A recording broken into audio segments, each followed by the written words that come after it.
भगवान जगन्नाथ केवल एक मूर्ति नहीं, वे साक्षात सखा हैं, सेवक हैं और रक्षक भी। जब कोई भक्त पुकारता है तो वे किसी न किसी रूप में प्रकट हो ही जाते हैं। आज हम आपको 3 ऐसी अद्भुत लीलाओं की यात्रा पर ले चलेंगे, जहां कभी एक कवि को जेल में डाला गया तो कभी एक बीमार भक्त की सेवा करने स्वयं प्रभु आए और एक नारियल के बदले भगवान ने चमत्कार कर दिखाया। यह सिर्फ कहानियां नहीं, यह प्रमाण है कि सच्ची भक्ति के आगे साक्षात भगवान भी झुकते हैं। तो वीडियो को अंत तक ध्यान से देखिए, क्योंकि अंत में छुपा है सबसे बड़ा चमत्कार। भीमनगर में जन्मे दीन कृष्ण दास बचपन से ही कृष्ण भक्ति के रंग में रंगे हुए थे। पिता मधुसूदन के आशीर्वाद से मिले संस्कार और भगवान जगन्नाथ की कृपा से दीन कृष्ण दास ने अद्भुत कविताएं रची। उनके शब्दों में कृष्ण और राधा की लीलाएं जीवित हो उठती थीं। दीन कृष्ण दास की प्रसिद्धि दूर दूर तक फैल गई थी। एक दिन उन्हें राजा दिव्य सिंह ने अपने दरबार में बुलाया। वे सम्मान पूर्वक राजा के समक्ष उपस्थित हुए, लेकिन उन्हें यह समझ नहीं आ रहा था कि राजा ने उन्हें किस कारण बुलाया है। राजा ने कहा, कविराज, आपकी कीर्ति के बारे में मैंने कई चर्चाएं सुनी हैं और मुझे विश्वास है कि वे सब सत्य हैं। इसलिए मैं चाहता हूं कि आप मेरे नाम पर एक कविता रचें। यदि आपने मुझे प्रसन्न किया तो मैं आपको इतना धन दूंगा जिसकी आप कल्पना भी नहीं कर सकते। इसलिए कविराज, अपनी कला का श्रेष्ठतम उपयोग करें और मेरे ऊपर एक अद्वितीय कविता रचें।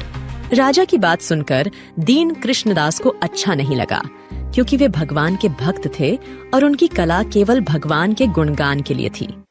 इसलिए उन्होंने विनम्रता से कहा, हे राजन, आपकी भावनाओं का मैं सम्मान करता हूँ, लेकिन मैं अपनी कला का प्रयोग केवल परम भगवान श्री कृष्ण के गुणगान के लिए करता हूँ। केवल मुट्ठी भर धन के लिए मैं अपने इस बहुमूल्य खजाने को किसी मनुष्य के पीछे नहीं लुटा सकता। इसलिए कृपया मुझे क्षमा करे, मैं आपके यश के लिए कोई भी कविता नहीं लिख पाऊंगा। जब राजा ने यह सुना तो उसके क्रोध की कोई सीमा नहीं रही। गुस्से में झलाते हुए उसने कहा, अरे मूर्ख, क्या तुझे नहीं पता कि तू किसके सामने अपना अहंकार प्रकट कर रहा है? किस बात का घमंड है तुझे? हाँ, बताना जरा, तुझे थोड़ा सा मान सम्मान क्या दे दिया? तू अपनी औकात ही भूल गया। सैनिकों, इसे बंद करो और कारागृह में डाल दो, और तब तक इसकी बेड़ियां मत खोलना जब तक इसका अभिमान न टूटे। राजा के कठोर वचन सुनकर भी दीन कृष्ण दास निर्भय रहे। उन्होंने निडरता से कहा, राजन, मैं आपसे डरता नहीं हूँ, मेरा बल भगवान की शक्ति में है। यदि पूरी सृष्टि भी नष्ट हो जाए तब भी मैं आपका गुणगान नहीं करूंगा। सैनिकों ने दीन कृष्ण दास को कारागृह में बंद करवाकर बेड़ियों से जकड़ लिया और उन पर कई अत्याचार किए। लेकिन दीन कृष्ण दास की भगवान पर श्रद्धा अटूट रही। उन्होंने सोचा, हे प्रभु दीनदयाल, मैं समझता हूँ कि यह आपकी इच्छा और करुणा का परिणाम है। आप मुझे जिस भी स्थिति में रखेंगे मैं उसमें प्रसन्न रहूंगा। प्रभु, जैसी आपकी इच्छा। और इस प्रकार कारागृह में भी वे भगवान जगन्नाथ को याद करते रहे और गाते रहे। अगर आपको भी सच्ची भक्ति और मासूमियत ने भावुक कर दिया तो वीडियो को लाइक जरूर करें और कमेंट में लिखिए, जय जगन्नाथ। जब सच्चे भक्त कष्ट में होते हैं तो भगवान उनकी रक्षा अवश्य करते हैं। जगन्नाथ जी राजा के स्वप्न में आए और उसे डांटते हुए कहा, तुमने मेरे प्रिय भक्त को कष्ट देने का दुस्साहस कैसे किया? यदि तुमने उसे सम्मान पूर्वक मुक्त नहीं किया तो मैं तुम्हारा और तुम्हारे वंश का नाश कर दूंगा। जल्दी से जाकर उसे मुक्त करो। राजा की नींद खुल गई और वह पसीने से तरबतर था। उसने तुरंत दीन कृष्ण दास को मुक्त करने का आदेश दिया।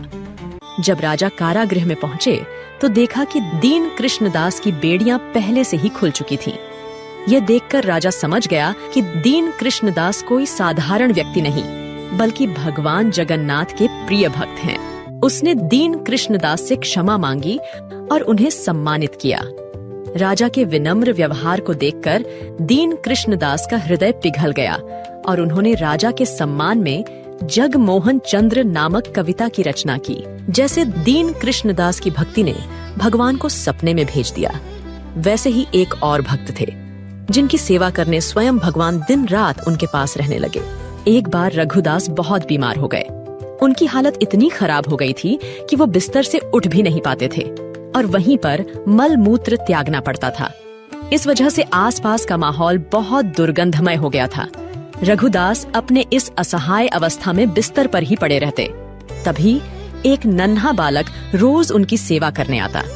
वह बालक रघुदास के आसपास की जगह को और उनके शरीर को साफ करता और उन पर चंदन और अन्य सुगंधित पदार्थ लगा देता था। एक दिन रघुदास होश में आए और बोले, हे बालक, तुम कौन हो और मेरे जैसे तुच्छ व्यक्ति की सेवा क्यों कर रहे हो? बालक मुस्कुराया और बोला, रघुदास, मैं सिर्फ एक सेवक हूँ जो आपकी सेवा करने आया हूँ। रघुदास को बालक की बात पर विश्वास नहीं हुआ। उन्होंने पूछा, तुम्हारा नाम क्या है?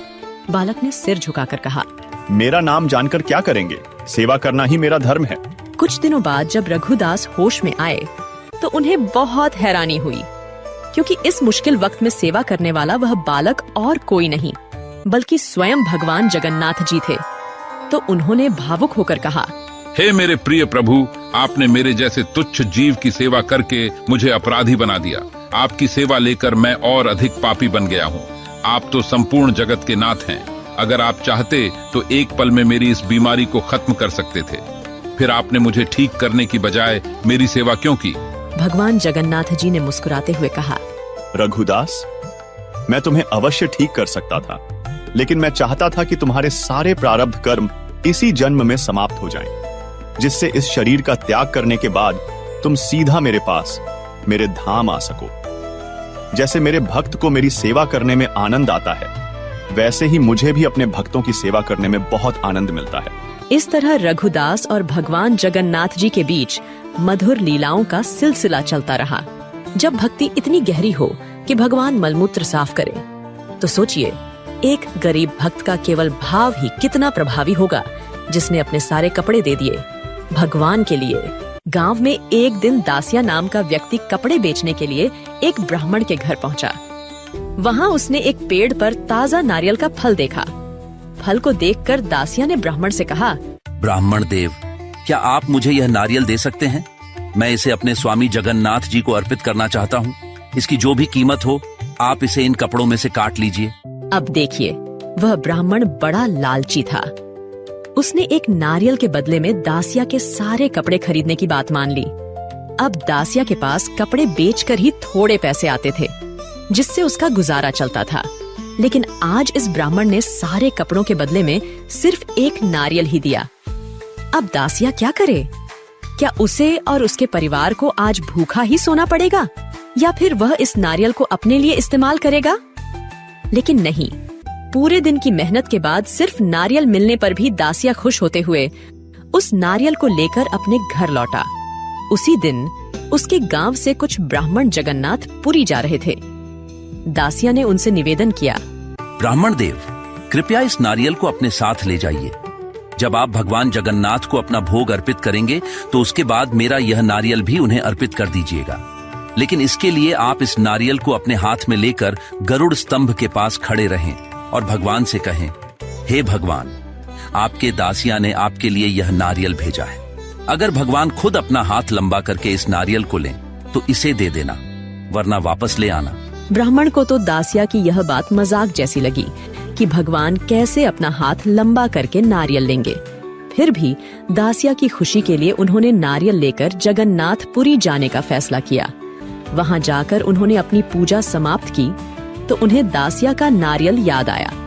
उन्होंने सोचा, चलो देखता हूँ क्या होता है। ब्राह्मण गरुड़ स्तंभ के पास नारियल लेकर खड़े हो गए और प्रार्थना करते हुए कहने लगे, हे श्री जगन्नाथ, बलिक के दासिया ने आपके लिए यह नारियल भेजा है, कृपया इसे स्वीकार करें। जैसे ही भगवान जगन्नाथ ने यह सुना, उन्होंने अपना हाथ लंबा करके उस नारियल को ब्राह्मण के हाथ से ले लिया। ब्राह्मण यह देखकर हैरान रह गए। उनकी आंखों से आंसू बहने लगे और उन्होंने दासिया का गुणगान करते हुए कहा, हे बलिक के दासिया, तुम धन्य हो, तुम्हारे माता पिता धन्य हैं, तुम्हारा गांव धन्य है। भगवान जगन्नाथ तुमसे बहुत प्रसन्न हैं, तुम्हारी सदा जय हो। धीरे धीरे यह खबर पूरे गांव में फैल गई और सभी ने दासिया की भक्ति और भगवान जगन्नाथ के साथ उनके विशेष संबंध की प्रशंसा की। इन 3 कहानियों ने एक ही बात सिखाई, भगवान किसी की जाति, हैसियत या हालत नहीं देखते, वे केवल भक्ति देखते हैं। अब बारी है आपके लिए एक सवाल की। इन तीनों में से किस भक्त की कथा आपको सबसे अधिक प्रेरणादायक लगी? ए. दीन कृष्णदास, बी. रघुदास, सी दासिया। अपना जवाब दीजिए कमेंट में और चुने हुए 10 उत्तर देने वालों का नाम होगा अगले वीडियो में। हमारे चैनल की सदस्यता सिर्फ 29 रुपए महीने से शुरू है। आपको यह विश्वास दिलाती है कि आपका योगदान सीधे हिंदू धर्म की अनमोल कहानियों और परंपराओं को सहेजने और उन्हें नई पीढ़ी तक पहुंचाने में लग रहा है। ज्वाइन करें और मेंबर बनकर अपनी संस्कृति के संरक्षण में सीधे भागीदार बने।